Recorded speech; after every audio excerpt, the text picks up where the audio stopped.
Hello बच्चों, let's see this question. Match list one with the list two. List one में है barium, magnesium, calcium and radium. List two में treatment of cancer, second extraction of metal, third incendiary bomb and windows of X-ray tubes, and fourth bearing of motors and engine. Choose the appropriate answer from the option given below. तो इस question में हमें पूछा गया है कि list one में जो एलिमेंट्स दिए गए हैं तो उसके यूजेस क्या है जो लिस्ट टू में दिए गए हैं। तो इसके लिए हमें जो एलिमेंट्स दिए गए हैं तो on the basis of this हमारा की कंसेप्ट होगा यहाँ पे। की concept alkaline alkaline earth metals. अब अल्कलाइन अर्थ मेटल्स एक ग्रुप है जो पीरियोडिक टेबल में जो group two elements group two elements को रिप्रेजेंट करता है। ये मेटल जनरली रिएक्टिव होते हैं और उनका केमिकल बिहेवियर भी यूनिक होता है। अगर हम इसकी प्रॉपर्टीज़ को देखें अल्कलाइन अर्थ मेटल्स की, तो ग्रुप टू एलिमेंट्स ये alkaline earth metals periodic table में ग्रुप टू में आते हैं। तो ये एलिमेंट्स होते हैं दैट इज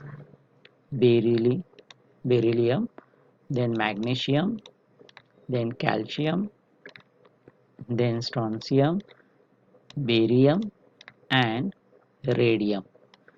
तो अगर हम इनका इलेक्ट्रॉनिक कॉन्फ़िगरेशन देखें तो ग्रुप टू एलिमेंट के सभी एटम्स के आउटर मोस्ट शेल में 2 इलेक्ट्रॉन्स होते हैं जो उन्हें स्टेबल बनाते हैं। ओके, इलेक्ट्रॉनिक कॉन्फ़िगरेशन इसका क्या हुआ, इसी वजह से electronic configuration is equal to NS2। Okay, यहाँ पे N इज शेल नंबर को रिप्रेजेंट करता है दैट इज ग्रुप टू। अगर हम इसकी रिएक्टिविटी देखें तो रिएक्टिविटी अल्कलाइन अर्थ मेटल्स में मोर रिएक्टिव है, लेकिन ग्रुप वन में जो अल्कली मेटल्स है उनसे कम रिएक्टिव होते हैं। ये मेटल्स अपने आउटर मोस्ट शेल के 2 इलेक्ट्रॉन्स को कमज़ोर तरीके से होल्ड करते हैं, इसीलिए वो इजीली आयोनाइज हो सकते हैं। अगर हम इसकी फिजिकल प्रॉपर्टी को देखें तो बेरिलियम जो सबसे लाइटेस्ट है वो एक सॉलिड मेटल है, जबकि बाकी alkaline earth metals generally soft metals होते हैं। और केमिकल प्रॉपर्टीज़ अगर हम देखें तो अल्कलाइन अर्थ मेटल्स के कंपाउंड जनरली ऑक्साइड्स और hydroxide alkaline that is basic होते हैं, इसीलिए इन्हें अल्कलाइन अर्थ मेटल्स कहा जाता है। अगर हम इसका यूजेस देखें तो अल्कलाइन अर्थ मेटल एक इम्पॉर्टेंट ग्रुप है पीरियोडिक टेबल में जो केमिस्ट्री और इंडस्ट्री में काफ़ी उपयोगी होते हैं।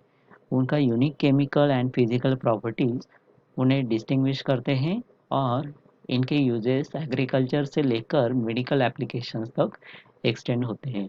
तो उनकी इलेक्ट्रॉनिक कॉन्फ़िगरेशन और रिएक्टिविटी इनके बिहेवियर को समझने में मदद करता है और इनके कंपाउंड्स की प्रॉपर्टीज़ को डिफाइन करता है। तो on the basis of this all chemical properties, physical properties, electronic configuration, तो हमें इनका यूजेस देखना है एंड मैच करना है लिस्ट टू से। ओके, तो फर्स्ट हमारा एलिमेंट्स है that is a beryllium. Beryllium generally bearing for Motors and engines के लिए यूज किया जाता है। Bearing for Motors and engines के लिए यूज़ किया जाता है, क्योंकि ये एक लाइट वेट और स्ट्रॉन्ग होता है, इसीलिए इससे हाई परफॉर्मेंस बेयरिंग बनाए जाते हैं जो मोटर और इंजन में यूज़ होता है। ओके, सेकेंड एलिमेंट हमें दिया गया है that is a magnesium. Magnesium ये इंसेंडियरी बॉम्ब्स को बनाता है and windows of X-ray tubes के फॉर्मेशन में हमें यूज़ होता है, क्योंकि मैग्नीशियम लाइट वेट होता है और हाई टेम्परेचर को भी ये रेजिस्ट कर सकता है। इसका यूज़ इंसेंडरी बॉम्ब्स मतलब क्या, आग लगाने वाले जो बॉम्ब्स होते हैं और एक्सरे की विंडो बनाने के लिए होता है जनरली। उसी तरह अगर हम कैल्शियम को देखें तो कैल्शियम ये जनरली एक्सट्रैक्शन ऑफ मेटल्स में यूज़ होता है, क्योंकि कैल्शियम को एक रिड्यूसिंग एजेंट के रूप में भी देखा गया है और यूज़ किया जाता है, जो दूसरे मेटल्स की ओर उनकी ओर से एक्सट्रैक्ट करने में मदद करता है। ओके, और लास्ट है हमारा radium. Radium generally treatment of cancer में यूज़ होता है। रेडियम एक जनरली इसका जो आइसोटोप होता है दैट इज़ 226। ये आइसोटोप एक रेडियो एक्टिव आइसोटोप है जो अल्फ़ा पार्टिकल्स, बीटा पार्टिकल्स और गामा रेस को इमिट करता है, और ये रेडियोटाइज कैंसर सेल्स को डिस्ट्रॉय करने में यूज़ किया जाता है। लेकिन अब रेडियम का इस्तेमाल कम हो गया है और इसके जगह पे कोबाल्ट 60 और आयोडीन के आइसोटोप जहाँ जिन्हें सेफर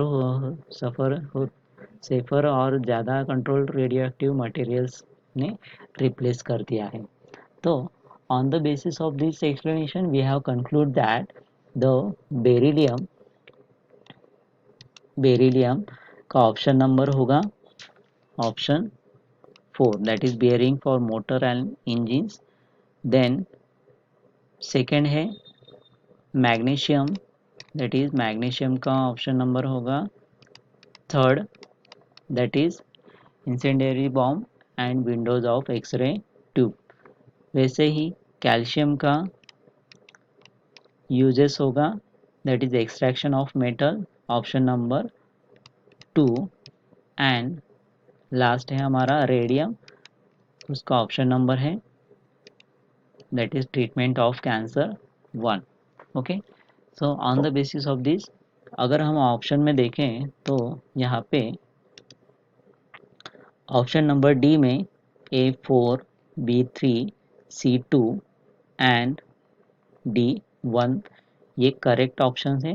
तो our final answer is option number D। Okay, I hope you understand it well. Best of luck.